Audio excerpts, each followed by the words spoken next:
Driving পেশায় কয়েক বছর গাড়ি চালালেই কি সিনিয়র ড্রাইভার হওয়া যায় কিনা? ড্রাইভিং পেশায় আসলে সিনিয়র ড্রাইভার হওয়া মানে অনেক বছর কাজ করা নয়। বরং অনেক দিনও কিন্তু অনেক ড্রাইভার গাড়ি চালান কিন্তু সবাই কিন্তু ওই প্রাপ্য সম্মানটা পান না। একজন সত্যিকারের সিনিয়র ড্রাইভার যদি হন তিনি অবশ্যই অভিজ্ঞতার সাথে দায়িত্ব, ধৈর্য এবং যে ভালো ব্যবহার সেটাও ধরে রাখেন। তো ড্রাইভার প্রোভাইডার বিডির ভালো ড্রাইভার ভালো মালিক সিরিজের 94তম পর্বে আজকে এই ব্যাপারে কথা বলব যে কিভাবে সিনিয়র ড্রাইভার হওয়া যায়। তো অভিজ্ঞতার সাথে আসলে শৃঙ্খলা জরুরি। সময় পার করলেই যে সিনিয়র হয়ে যায় এরকম না। মানে সময়টা মেনে চলা, নিয়ম মানা, দায়িত্ব নিয়ে কাজ করা এই অভ্যাসগুলোই কিন্তু মানুষকে আলাদা করে দেয়। আর আপনি কত বছর বয়সে সিনিয়র হয়েছেন তার চেয়ে গুরুত্বপূর্ণ হলো আপনি কত অভিজ্ঞতা অর্জন করেছেন। আচরণে কিন্তু পরিপক্কতা থাকতে হবে। আমি অনেক বাচ্চা পোলাপান দেখছি তারা অনেক বড় স্যালারির কাজ করে।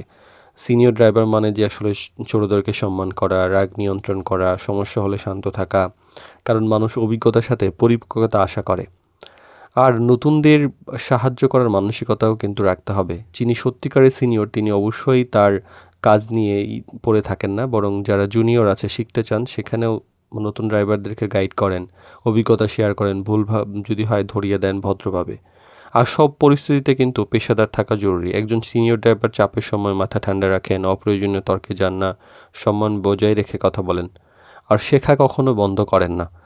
অনেক সময় অনেকে মনে করেন যে আমি অভিজ্ঞতা হলেই সব কিছু জেনে গেছি। আর এরকম না, বরং এখানে নতুন শেখার প্রতিনিয়ত সুযোগ থাকে। নতুন গাড়ি, নতুন নিয়ম, নতুন প্রযুক্তি, নতুন সিগন্যাল অনেক কিছু জানা আছে।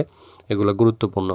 শুধু বিশ্বাস অর্জনই কিন্তু আ যে বড় বিষয়। কারণ শেষ পর্যন্ত সেই মানুষই সেই ড্রাইভারকেই সিনিয়র ড্রাইভার বলে যাকে মানুষ বিশ্বাস করে, যিনি দায়িত্বশীল, যার ব্যবহারটা সম্মানজনক।